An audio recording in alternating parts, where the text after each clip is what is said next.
There's obviously wild lion. It's next to Vembe, so it's obviously a nature reserve also on that side.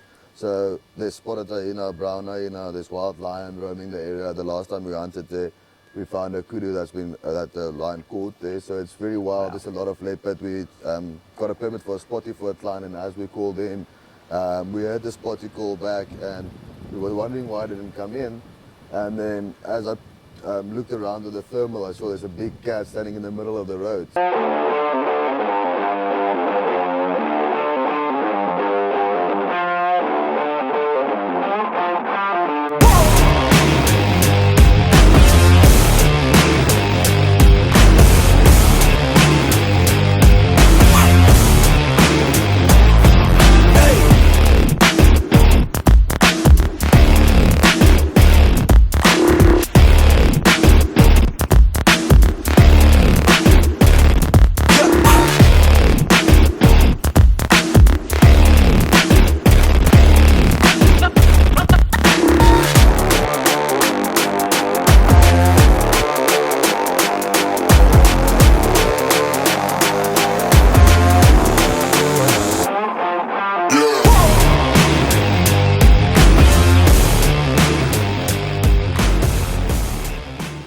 All right, we're here with Sarel Van De Walt of SC Safaris. We're here in the Limpopo province. I'd like to say we're on the Limpopo River. We're not quite there, it's just a little bit further down. We've been hunting on that past few days looking for bush buck, but the weather's kind of crappy, so we're trying to make a game plan for the rest of the trip here. But I want to first off, say thank you, Sarel. Thanks for having us here. It's an amazing place. We've really enjoyed it. We've seen a shit ton of bush buck. Really enjoyed that part of it. But I kind of want to dive into a few things. Like we've talked a lot on WhatsApp and whatnot, but we've just barely, first time meeting, first time actually hanging out and experiencing what you have to offer here. But we really haven't seen a lot of it because we've been focused on just the bush buck. Yeah. For someone that's going to come do, like, let's say a hunt with you, what would you say you guys primarily specialize in? So as you can see, obviously hunting in the Limpopo, very good bush buck, a lot of bush buck. Obviously, you hunted quite a bit in Africa, so we're trying to find you a big one. Yeah. If you wanted to shoot a normal 13, 14-inch ram, maybe a 15, which is rolling, we could have shot one the first day. So we're trying to find a special one, so we're spending a little bit more time on that. But we specialize in the spiral horn, South African spiral horn slam. So we can do very good bush buck. On that river, we can do very good kudu. There's very good eland on the farm we're actually staying on. And then obviously in Nyala, there's quite full on in Limpopo province, so it's a good place to hunt a spiral slam, especially in this area we're hunting at the moment. And even to hit on it, like that spot that we're hunting bush buck, like where we're hunting, it's literally the Limpopo River on the other side of Botswana, so it's free ranging, free roaming, bush buck and kudu there. Obviously there's water buck, there's warthog, all that right there as well. Yeah. So specialize, I wouldn't even say you specialize in the spiral horn slam, but you guys have a great amount of property for that. But then you offer all sorts of different things. But one thing I think you personally specialize in is the bow hunting side of it. Yeah, 100%. Because you're a bow hunting machine. Like you hunt a lot by yourself with the bow. You've done a lot of bow hunting. We talked about how many giraffes you hunted with the bow so far, and that's mind blowing. I would want, if someone's going to come over here and they want to do, a lot of bow hunters want to come and do a bow hunting safari, and a lot of people don't want to sit in the blind. And that's one thing we've really hit on. Even though I didn't have a bow with me on this trip because of the short notice, but we've been spotting, stalking, doing a lot of walking, and you say this is how you would hunt with a bow as well. Kind of give someone an idea of what they would experience coming with you on that first time safari with the bow. So first time, I think sitting in a blind makes it a little bit easier, get close to the animals. But unfortunately, hunting in this area, it's quite thick, and the animals, there's not, obviously, as you can see, it's free range, so there's not a lot of people that feed. We can obviously put up some tree stands to get closer to the bush buck and to kudu. But I think mainly, if you want to do spot and spock, especially on the spiral slam, Nyala normally we tend to get a little bit closer because they're not as wary as the rest. But as today, even with the bad weather, we came close to a lot of warthog. And if we spot the bushbuck from a distance away and we get the wind right, we can stalk him to under 30 yards and make it happen. So in this area, it's much of an opportunity hunt. So on hunting on the Limpopo, you mainly focus on the bushbuck, but you can find kudu, waterbuck, as you see, impala, that comes over the river. And then obviously if we're done with the bushbuck, we move to the area across the road where we tried for the kudu yesterday, where we can either go and spot and stalk, we can walk and stalk, or we can sit on a blind to find the rest of the spiral slam. And there's a lot of other different game on that same property. The property we're staying on, we can hunt buffalo. I don't like sitting in a blind for any of the big 5 animals, so I think that's great to either spot and stalk or walk and stalk, walk the tracks and find the animals, and especially like the property across the road where we're staying now, for eland, also walk on the tracks is a great experience. You put in the hours and you'll definitely find a good bull or two, but sitting in a blind makes it a little bit easier, especially for a first time hunter in Africa or South Africa, but I also prefer hunting on foot. In the younger days when I just started bow hunting, I also sat in the blind quite a lot. It's boring, but as soon as the animals start moving, 9, 10-ish in the day, it gets very exciting to see a lot of animals at the blind. But if you focus on a specific animal, it's easier to obviously walk and stalk. You can walk the tracks, drive around on the truck, see what we find. And in those thick areas with a lot of mupani, it's easier to walk the tracks because there's a lot of cover to get close to the animals. Yeah, because I mean, yesterday even we went to that area where that kudu is, and we were like, you haven't seen the bull in person, but we've seen the tracker has the phone and he's like, check this thing out. 100%. But it's like, okay, we're gonna go target one bull. So we did sit in the blind. Yeah. Well, I don't even know if you'd consider that a blind. that No, we I don't sat think in. so. It's a makeshift blind, yeah. It seems like it's seen better years, but I mean, we've seen tons of game. We've seen warthog, we've seen vervet monkeys, we've seen common impala, we've seen black impala, we've seen some kudu come in. Yeah, 100%. And that's not even most of the game that's in that one We only sat property. there for 2 hours, yeah. Yeah, and because of this weather, like how it is, Yeah. it's super windy, overcast. Yeah, no, for sure. You were saying the game wasn't moving very much. Like, if someone's going to come to, like, we talked about this personally, me and you, but if someone wants to come to a bow hunt, especially that first time when they want to, let's say, do the spiral slam, or at least do, you know, maybe a kudu and a nyala or a kudu and bushbuck within that trip, what time of the year is the best year to do that with the bow? I would say actually any time of the year is good in this area because it's thick all year round. As you can see, there's obviously not a lot of leaves on the trees now, but it's very thick where we were walking. I mean, if you look at our legs, there's a few cuts and scratches. So there's obviously there's a lot of cover there, and especially next to the river, there's always a lot of cover because it's obviously there's a lot of water, a lot of vegetation there. But I would say winter months is obviously the best. As you can feel, the first day when we rocked up here, it was 36 degrees. So That's Celsius, too. Yeah, Celsius, It's and hot. that's winter. Yeah. So in summertime, it's very, very difficult to hunt. You got 2-3 hours in the morning, 2 hours in the afternoon. Otherwise, it's way too hard to go and stalk, or sit in the blind, and obviously the animals bear down. So I would say May till the end of September is great hunting here. October, we don't get a lot of rain in this area, so there's still a lot of movement at the blinds and movement during that year. And obviously from middle of November till end of February, we get a lot of rain. So the animals can't move over the river like we've seen a lot of bushbuck move around. Or even those elephants. Even those elephants, yeah. So when it's a rainy season, that whole area we were stalking and walking around those last 2 days, we won't be able to walk there because that river flows over those edges and you can't walk or stalk anywhere there. Yeah. So winter months is definitely the best. From May onwards till, I'd say, end of September. October is a little bit hot, but October is still a good month to hunt in South Africa, Okay. or in this Limpopo area. It's especially like in the States, like June, July is like most people's times because people are at school. Like there just seems like that's when people primarily get to come over. And obviously that's winter time here. Yes. It depends on how cold it really gets and where you're from in the States. Yes. But like if someone wants to come, I even see it quite a bit. Like people have like a broad idea, but they don't really have a set list of what they exactly want to shoot. Yeah. Like they know they might want to shoot like a kudu or an impala. What would you say, like what would you offer? Like what's your thoughts of saying for especially someone they knows they'll come back, they're not going to say this is a one-time, one trip. Yeah. What would be like the first kind of layout of a safari for them, with a bow even? Yeah, so obviously we offer a few packages that people normally go and shoot, but for a first timer, it's very difficult if you see a zebra or a gemsbok for your first time not to shoot it. Yeah. Because it's different, it's beautiful. So I say first timer, warthog, impala, even you on your 18th safari shot impala yesterday. Yeah. Not because you have to, but it's fun. Yeah. And the iconic, like you said, of South Africa. So I'd say warthog, impala, kudu and zebra is definitely the main ones that the people go for on their first trip.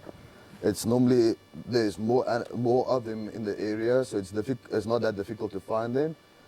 With the spiral slam, obviously it's a little bit more tricky because you have to focus on certain areas to find good and quality animals. So definitely warthog, impala, zebra, and kudu or other gemsbok and blue wildebeest. We haven't seen any because we haven't been in the area where they normally roam. But that's normally the animals that people will take on their first trip. I would say that's 4 or 5 animals definitely. And how many days, like let's say if they want to do like those 5 animals or even a spiral horn slam, which is, 4 species, how many days would you say someone should set aside to come do that safari and not make it too short? So I'd say 7 days, 5 hunting days. Like you've seen, it's obviously a bit of a travel from the airport to get here. So we'll use 2 days to travel, and I say 5 days, the right time of the year is enough to do like a first time trip for warthog, impala, zebra, like I said, kudu, maybe in a blue wildebeest. And obviously, hunting this area, it's obviously very opportunistic as well. So if you see something else that you really like, you can take it. There's obviously a lot of different species in the Limpopo province. So I say 5 days. If you want to do a spiral horn slam, and we want to shoot good quality animals, I would say 6 days. So 8 days, 6 days hunting, 2 days for travel. Within country, not even 2 days without country. No, yeah. That's you have to be 8. That's probably 10 days overall. Yes, 10 days overall, yes. For them, because like you said, it takes us a little while to drive from Johannesburg to this area. Yes, for and sure. So people can charter and closer if they want, correct? Yeah. Or is there even a commercial flight that's closer? Yeah, there's a commercial flight goes to Pietersburg, Polokwane. So that's only an hour and 45 to get here. Okay. So you fly to Tambo, take a charter flight. Oh, actually, you don't have to take a charter flight. You can charter close actually to the farm here, but that's not necessary. You can actually do a commercial flight to Polokwane, and from there. But you'll actually probably you'll lose more time because time, you get here at night and you'd have to wait till the next day to fly instead of just driving straight through. Yes. So either way, it just kind of depends on how people want to go about it. Let's talk about like a bow setup. Like we've talked about this before, and I've had other bow people on my podcast, and we talked about arrow setups and stuff. And it used to be you had to shoot for any of the dangerous game and any of the big game, like eland and zebra and wildebeest, you had to shoot 80-pound bow, all this stuff. But that's not the case anymore with the way the technology is. So what would you say for someone that wants to come and do a bow hunt and hunt, like let's say they'll hunt an impala all the way up to an eland or a blue wildebeest, what kind of setup would you say? Well, it's the same with a rifle. I think if you use enough gun, use enough arrow, especially on the eland and the zebra, which is fairly tough animals. Kudu, impala, it's quite easy to take them down. But on the eland, especially if you hit a bit of burn, I would say 70 pounds is great with a 550 grain arrow plus. And then you don't have to shoot fixed blades, you can shoot mechanicals. I love shooting mechanicals. The only time I shoot fixed blades is like on giraffe, which is impossible to actually take down without a good fixed blade. And buffalo and obviously any other dangerous animals. But fixed blades perfect for South Africa, for normal plains games. So I'd say 70 pounds, but I've seen a lot of people do it with 60 pounds. But recommendation on especially eland and zebra, I would say do rather go say with a 70-pound setup. But 60 pounds will take definitely all the smaller game easily. Yeah, for sure, especially with like that bigger arrow setup like you were saying. But yeah, like the saying goes, more if you can use more gun, use it. Yeah.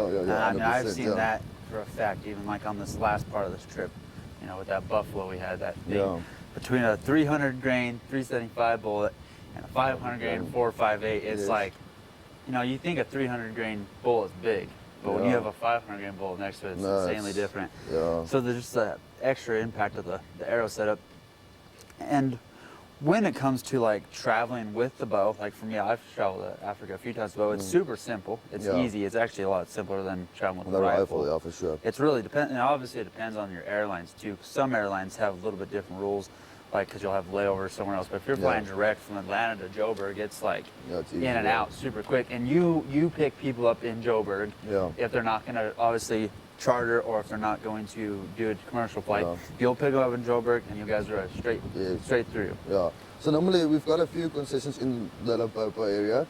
So if this is more like what we're doing now is more specialized, and obviously the spiral horn, you get bushbuck throughout Limpopo, but if you want to shoot trophy, big rams, I would say this area next to the Limpopo, any side actually from Stockport up into Pondrift is great for hunting bushbuck on the river. And obviously you can find different things, but if a client comes in for like only the plains game species like a first timer or just not obviously bushbuck in the spiral slam, there's a few places that's only like a 2-hour drive from Joburg, so we don't have to drive 4.5 hours to get to this farm, for instance. So it's a lot of places we can actually hunt and bow hunt the same type of style that we're going to do here, but we're not necessarily going to walk on the river trying to find one specific animal. So we can do it a little bit closer to the airport. I mean, it's not so much traveling going around, and there's obviously farms that offer anything from steenbok to buffalo, all the color variants in that area. So we don't have to travel. We can stay in one place, hunt one place, because they know that with us doing it now, we want to hunt this and this and this. Yeah. So we have to travel a bit to get good bushbuck. We have to travel a bit to find good like elands and nyala. So depending on the clients and depending on the duration of the trip, I would say it's better if the people just want to do like a first hunt trip or a 10th trip and they want to do certain animals like do a buffalo with a bow, we can do it a little bit closer to Joburg, to the airport. We don't have to drive all the way here to go have a proper hunt in Limpopo. Oh, okay, fair enough. And with speaking and hit on that too, with the buffalo, I know we talked about setups, but like if someone wants to do the buffalo bow, what would be the setup that you would recommend for a buffalo? Yeah, I would say 80 pounds is enough. Yeah. And with the technology these days, I used to shoot 750 grains plus on buffalo, but I've tried a lot of the guys tried lighter arrows because the arrows the strength is a lot better, and obviously with a lot of speed comes with better penetration, higher velocity of with the arrows. So I would say 650 actually plus is adequate. Yeah, it's fair, but I think 750 you're going to shoot a little bit slower, but obviously if you walk and stalk for buffalo, it's better to shoot a slightly lighter arrow. I wouldn't say go very light, go 650 plus, but then at least you've got a little bit of more distance to shoot. Obviously with buffalo, the fun part of it is get up and close, not as close as you got on your previous trip now. That was a little bit close for comfort. Yeah. But I would say you want to be within 30 yards of the animal. So you want to have a good arrow set up and to hit 30, but sometimes on buffalo, which is extremely tough, you need to put in a second arrow, and it's difficult to get close for the second one. As you can see, they charge quite easily, especially when they're wounded, or unprovoked even, they do charge. But wounded with a bow, they don't really know what's happening, so they don't really run off like with a rifle where they get a little adrenaline from the gunshot.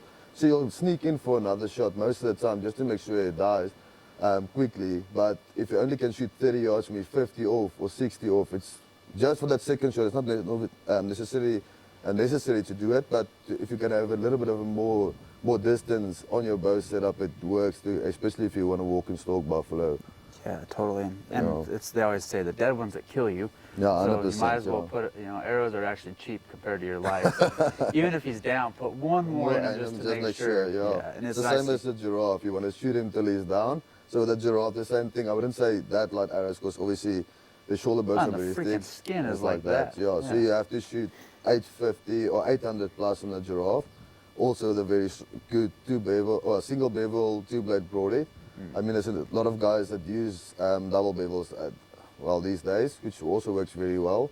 So with a giraffe and the elephant, obviously, you want a heavy setup to make sure you penetrate the thick skin. With the buffalo, it doesn't have that thick skin. You just want to get good penetration on a buffalo. Yeah, it's tough. Yeah, 100%, yes. And then, so someone's going to come, let's say they're going to come do that hunt either here or closer to Joburg. Yes. What do you have in options is like for non-hunters? Like if a husband wants to bring his wife along, is there anything around that you can have set up for either just them to go do or both of them to go do during the time? Yeah, so for instance, we go after the spire side, we want to shoot bushbuck and we come to this specific area. So obviously in the camp we're staying, there's a restaurant next door we can go to. Down the road there is a spa. And next door is obviously a game ranch with a spa and everything that obviously the wife while we're hunting can go and go for the spa in there. And obviously normally if we hunt this area we got a day or two off, so Mapungubwe is not far from here, so we can go and tiger fish maybe a day or just go on the river for like a booze cruise or whatever. And obviously there's a lot of elephant there, there's a lot of lions, so it's not as good as the Kruger, but it's nice and close by, so it's nice to do a day trip there, maybe go and do a bit of tiger fishing or just drive around, have a good braai in the veld, and then head back here and carry on with the hunting. Especially on a day like today when it's not great for hunting, I would normally recommend let's head out for a day, and go and spend some time in Mapungubwe, do a proper game drive, spend some time on the dam there, maybe fish if we want to. Otherwise, we'll just have a braai there. There's monster klipspring and good animals there to have a look at, and then come back here and carry on with the hunt. Okay, With right. us is obviously we're mainly focusing on hunting, and Yeah. obviously we after some animals that's not easily to find. We only got 6 hunting days, so we want to spend as much time in camp and try and hunt As this possible, side. And yeah. obviously it's an hour and a half drive from here to get to Mapungubwe, so it will be a day trip. Yeah. And we've Yeah. been driving quite a bit just to get to the exact spot we're hunting Yes. those bush buck, but still, Yeah. I mean, and this weather hasn't helped us. You have that other area that close by that's huge, that Yes. 25,000 hectares, Yes. which is 50,000 or Acres, yeah. yeah, 50,000 plus acres. Mm. Yeah, that one has 4 of the big 5. Yeah, Which one's it missing? the rhino. Rhino. So it Yeah. has all of it. All of it minus the except for rhino, yeah. So there's obviously wild lion. It's next to Vembe, so it's obviously a nature reserve also on that side.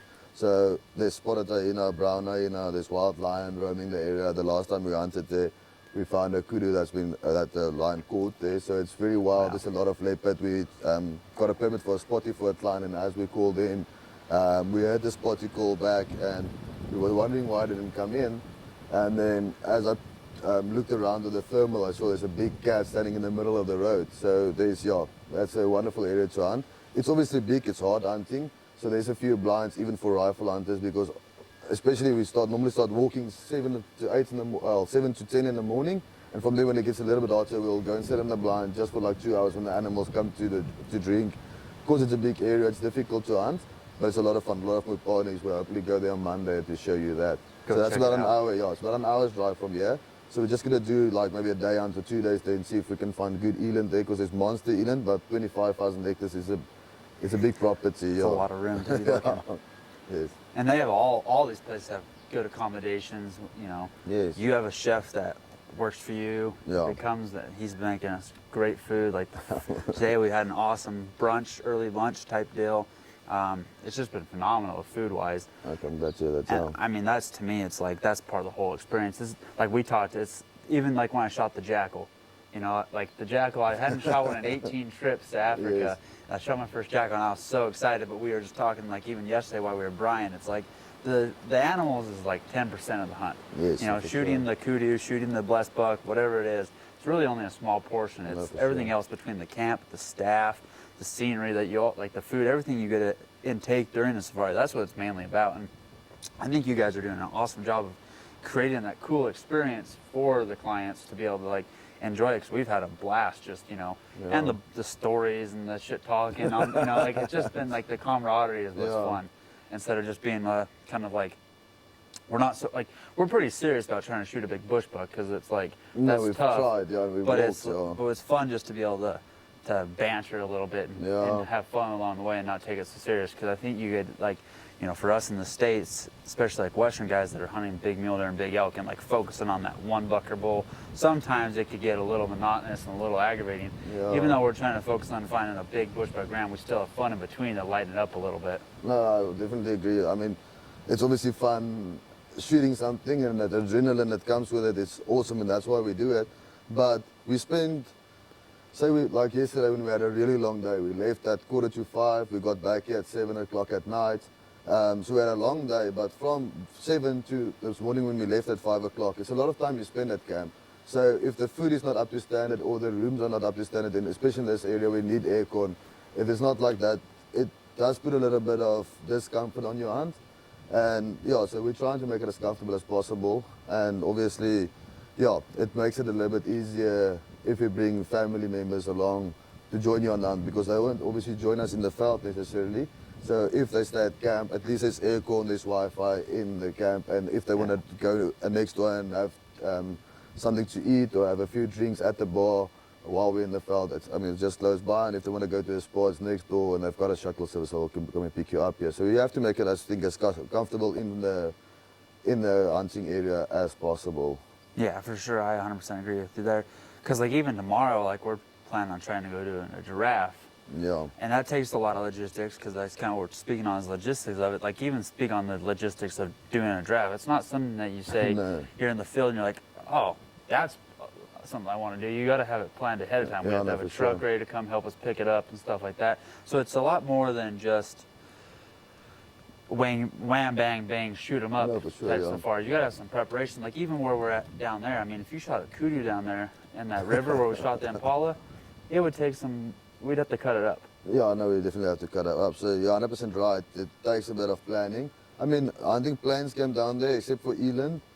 There is no zebra that normally comes over the river. So if you shoot a big kudu bull or a big water buck, it will take a bit of manpower to get it out, but it's possible. We can get the truck close to the river, but we'll definitely have to cape it in the river because it won't be possible to carry it out, especially if you don't want to do anything with a trophy and it's just for photos, 100% then we can shoot it there, cut it up. But otherwise, if you want to take the back skin or you want a flat skin or you want the shoulder mount or even life size, depending on the quality of the trophy, then yeah, it will take some preparation in the field and we have to cut it up and cape it down there. Luckily, there's all those potato farms around. I think we could go find one or two people for sure, you will to get help them. and No, trade for up sure. some meat for sure. No, definitely. They'll But- definitely be keen for that.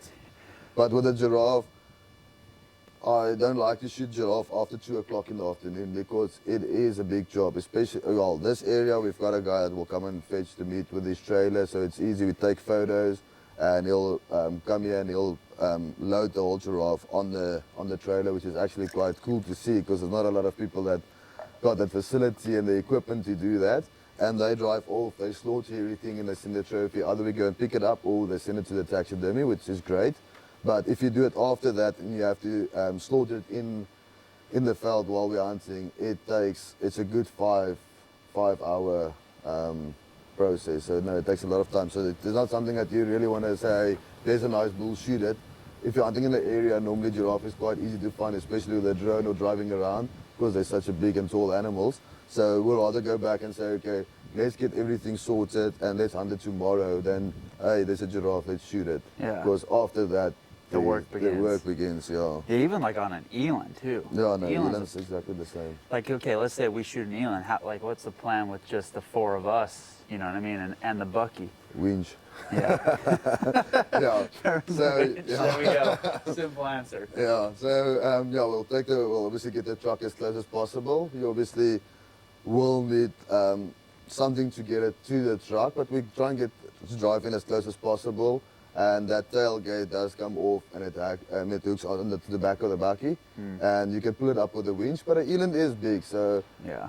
it is sometimes better to maybe just cape it in the veld and then just pull the meat up with the winch.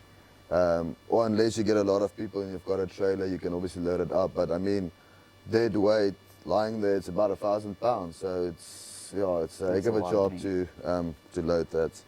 And like, so talking on the meat situation of it, like all the stuff that like anyone shoots here, like obviously you eat some while you're in camp and stuff, but where does the rest of it go? Because obviously you're not taking everything. No, it's impossible. So a place like that guy who comes and picks up the giraffe, they take a lot of the meat because they obviously got big butcheries that they supply a lot of the supermarkets with venison meat.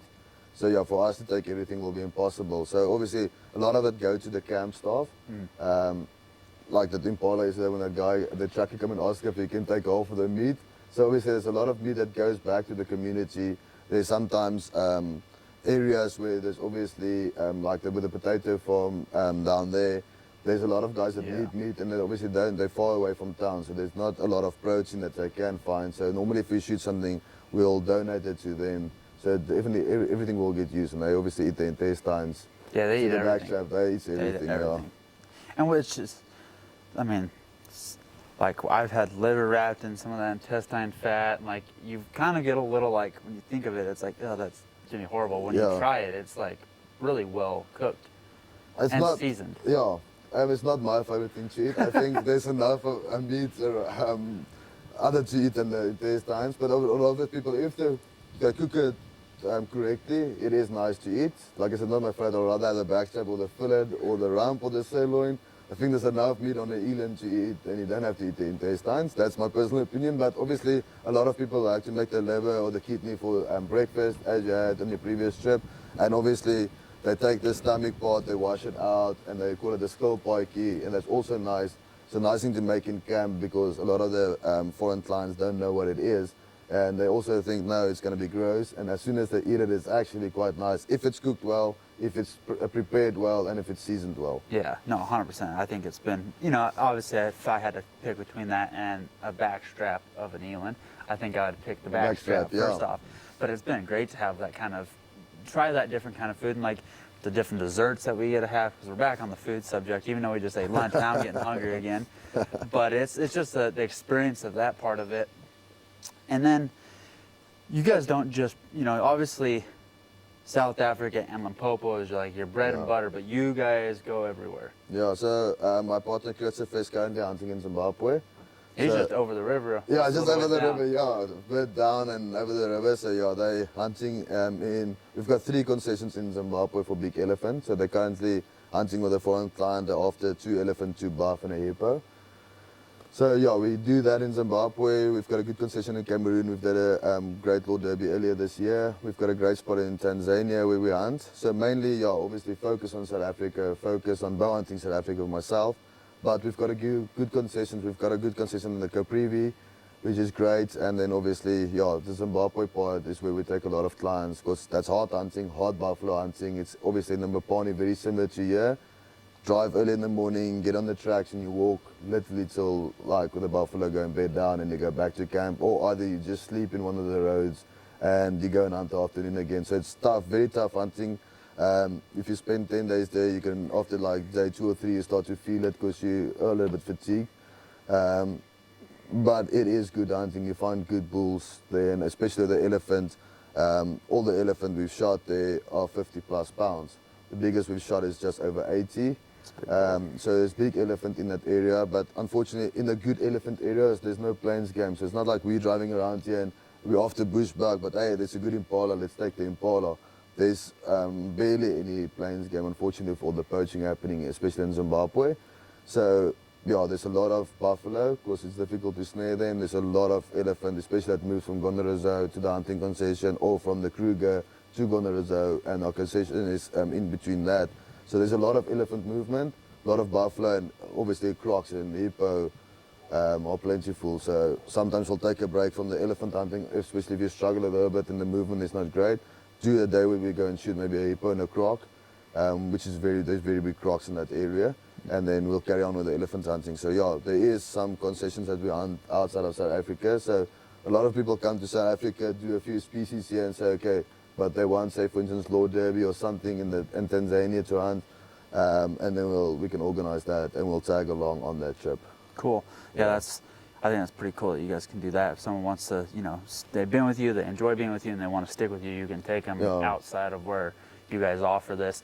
One thing we didn't even hit on is the smaller kind of night critters too, because we've talked a lot about that. You can obviously you can do brown hyena here, non-exportable to the U.S. Unfortunately, but then you can apply for spotted hyena permits, civet, genet. You can do a lot of that just within here in Popo, and you like doing that quite a bit yourself.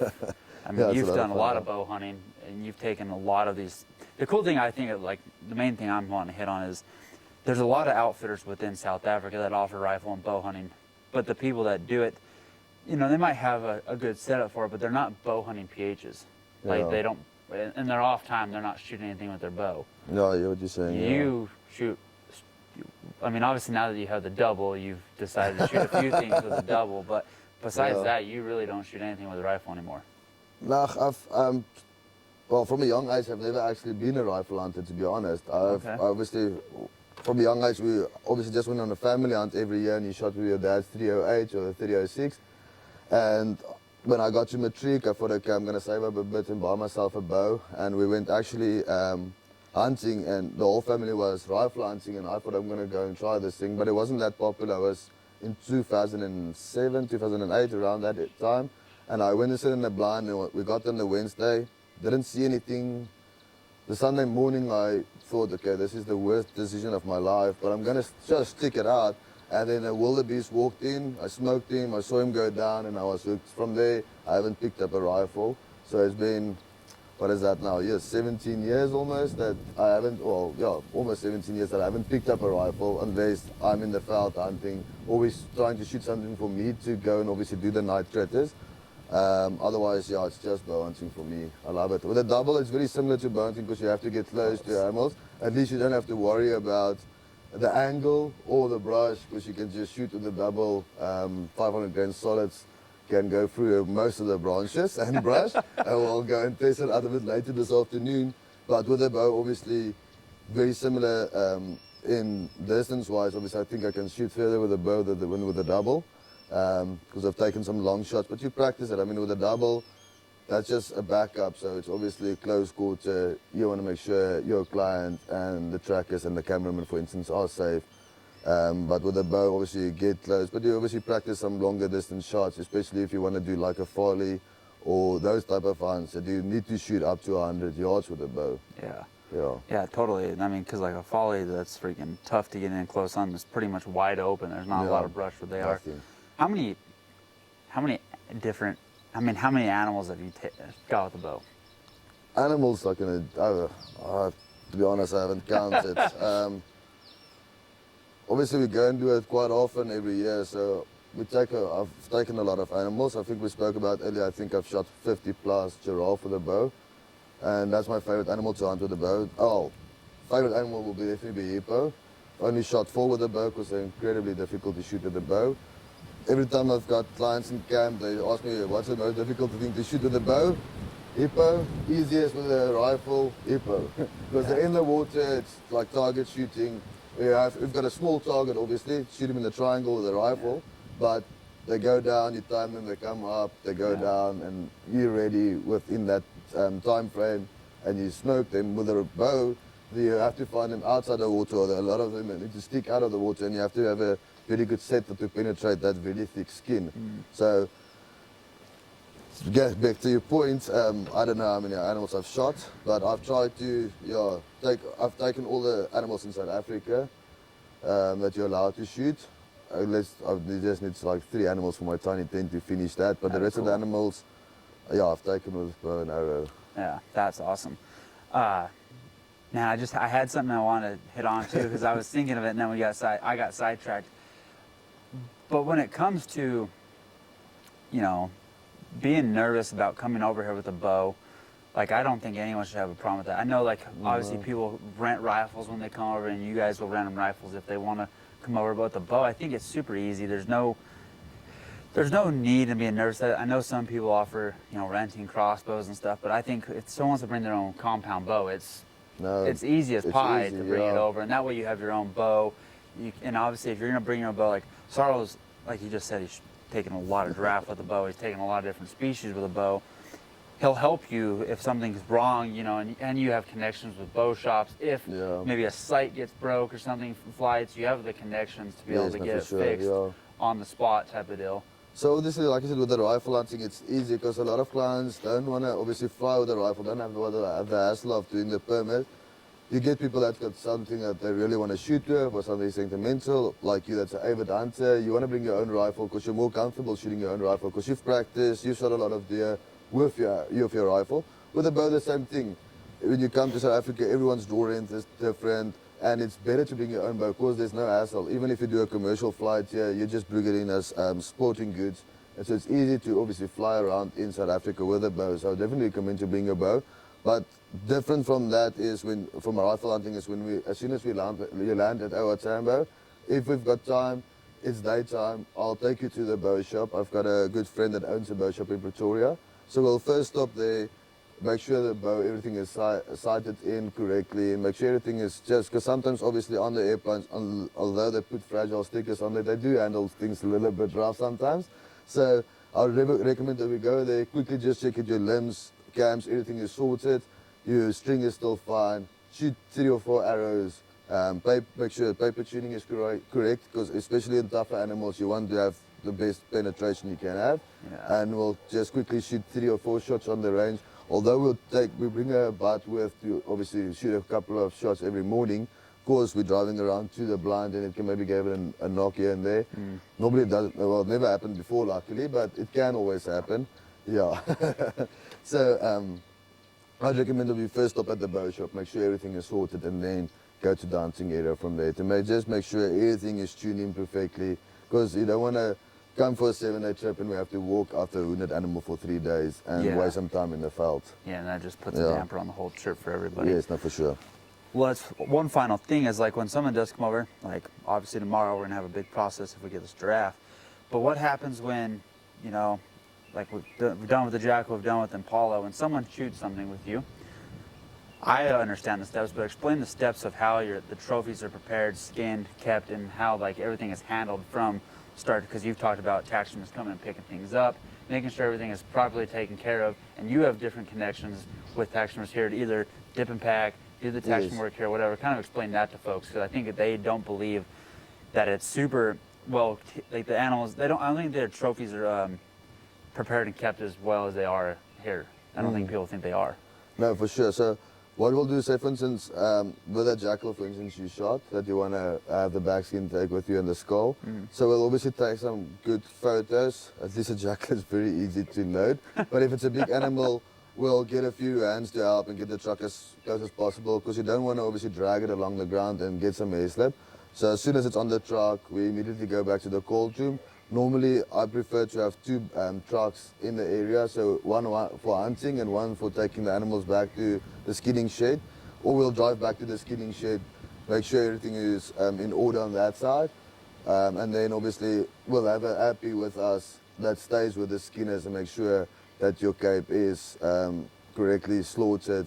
And then obviously we take normally a big bucket of water, put some Savlon in there, put your skin in there for about 5 minutes just to make sure you kill all the bacteria, there's no hair slip, salt it properly, and then obviously as soon as the trip is done, I normally go and drop off the clients at the airport and come back and fetch the trophies. The happy drive the trophies to the taxidermy, or if we're hunting in an area where the taxidermy operates, we'll just leave it on the farm and they'll come and pick it up. And then from there, they obviously will sort it out with the clients. Yeah, and then you can be you'll be involved in that a little bit too, in case something, 100%, in case somewhere along the way, someone has like a client will have a question like, well, why isn't this there or whatever, and you'll be there to help along with that instead of just saying your trophies are there, take it or leave it. Because I know there's people who've had that experience before, and it's actually a real simple process, whether you want to dip and pack or have the taxidermy work done here. And like we were talking yesterday between all of us, there's like, when I first did my first fire in 2007, taxidermy in Africa was pretty rough. Yeah. And there's still some rough stuff, but there's still rough stuff in the United States. It's no matter where you go, but there's some really great taxidermy now starting to come out of South Africa for people that want to just get it done here. Because, you know, for me, like especially like living in the West, there can be a taxidermist that does a damn good meal there, but he might really mess up an eland, or might mess up a, you know, let's say a leopard or something, or even a jackal or one of the small cats. Like they'll really mess that up because they don't understand, they don't know what they look like. I think some of the stuff, if you don't have someone that's been like vetted, I guess, or like has done a lot of Africa work in the past, I wouldn't recommend someone just taking their safari to a guy that's never touched anything from Africa, because the guy from Africa that's done it 100 times is still, I think, going to produce a better top quality work than the guy that's never done any of it. And there's some really good stuff coming out of SA. I must say, the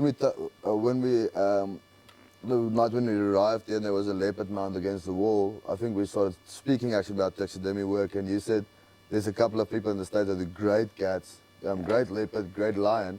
And unfortunately, we've got taxidermists that do very good lion, but a lot of we're not allowed to hunt leopard in South Africa. So I don't think the molds are that great, to be honest with you. I've seen a few taxidermists that do great work from, especially local clients that go and hunt all over Africa. We're allowed to hunt them and bring them here. And some of them, it's obviously the predators are difficult to mount. I mean, jackal, all the hyenas, all the cats. Wolf, all that stuff. Yeah, it's difficult to do. So sometimes you go to a place and you say, wow, what is that? And it is a jackal, but they just got it wrong, unfortunately. So I like to take it to, there's only 2 taxidermies that I work for, or use my own stuff. So I'll obviously recommend clients to rather use them.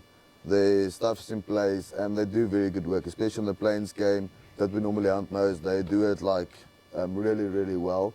They can obviously dip and pack and send it out, or they can do the work for you. Normally, if I've got a client and we're driving past one of the taxidermies, I'll quickly obviously stop there and go for the showroom with them, and they can meet the owner, who's obviously also hands-on that side. I prefer working with people that's hands-on, so they can meet the owner of the taxidermy. or the manager in charge there and just go for the showroom and say, okay, this is what we can do. We can mount your Impala like this, or you can do it left or right. This is a good angle for it. And you can at least see their work. And that makes it a little bit easier to go out and say, okay, no, I'd rather dip it back and ship it to the States or wherever country you come from. Or, wow, this is actually great work. Let's rather do it here. Because there is some stuff that's difficult to mount. The warthog and, like I said, all the small cats and the predators. And there's things that obviously get mounted a lot. It's a little bit easier to do. Like everybody shoots an Impala, or most people shoot Impala. So it's a little bit easier. There's great molds for the Impala because it's been shot a lot in South Africa. Yeah. Yeah. So like your point is to obviously I'll be involved. I'll go and drop off the obviously the animals at the taxidermy, all the trophies, and obviously I'll be get CC'd in all the emails back and forth to see what's going on. And obviously, unfortunately, it takes some time. So a lot of clients ask you, where's my trophies? Why is it taking so long? And obviously, it takes up to a year to get your trophies shipped out. Yeah. I mean, even if you just do dip and pack, it still takes time too. And then you got to wait for your taxidermist. So sometimes, I guess, in like the timing aspect, I think it might be faster to do it. And obviously, you get what you pay for. And some people, like if they want a rush job or whatever. But again, it's the same thing. It's like, it depends on who you're using as a taxidermist, no matter where you're at, if they're going to do a good job for you. But then another thing, like let's say someone wants to do back scans or like make things, like does the taxidermist that you used, can they build like, can they have like rifle scabbards built, slings, like pillows? Yeah, like 100%, they can do everything, yeah. They can make you a table, they can do everything that you want with the back skin or the skins. They can obviously make little lamps of the giraffe bones. So yeah, they can make everything for you and ship it out. Yeah. See, and I think that's what's really cool, because I mean, there's taxidermists in the States that do it, but like it seems like a lot of taxidermists here in Africa, they have a plan to be able to, you know, utilize everything, do cool things with the bones, cool things with the back skins. Like it just, you can take home a lot of extra stuff that you probably don't need sitting around your house, but you can have a lot of cool furniture built out of them all. And sometimes when you walk into a good taxidermy showroom, they've got a few good ideas that you actually can do it. I mean, we're from South Africa and I haven't seen most of the stuff that they can do. I mean, like a cool table with a hippo skull, like a glass top, things like that. So there is quite a few things that you can actually make that's great. Or, so for instance, a lot of people do like a giraffe skin in the shape of Africa with a head still on it, which is actually a very cool mount, and I only seen that recently. So there's a lot of things that they can actually help you with. And guide you on what doing. I've seen some towel rails that they make of giraffe bone. So there's quite a cool few things that you can actually do that you never think of. You think of shooting the animal, it's either flat skin, life size, or we're going to shoulder mount it. But then you actually get your direction and you say, okay, but we can make you a rifle case, or we can do this and this and this for you. And then actually the next time you come here, you say, okay, I'm going to do this for now. But next time you come here, at least you know you can obviously do a few other things than the usual mounts that you see everywhere. Yeah, exactly, and I think that's the cool part about it. But well, it's 1 o'clock. Let's wrap this up and go shoot that double. And, how can someone find you if they want to chat with you guys? So they can find us on our website, SC Safaris, and then obviously they can find us on Instagram and TikTok. Okay. Yes. And it's we've just got a Facebook page as well. It's just SC Safaris, right? SC Safaris, yeah. Cool. Perfect. Well, let's go shoot that double. 100%. Let's have some fun. Perfect. Let's do it. Let's do it.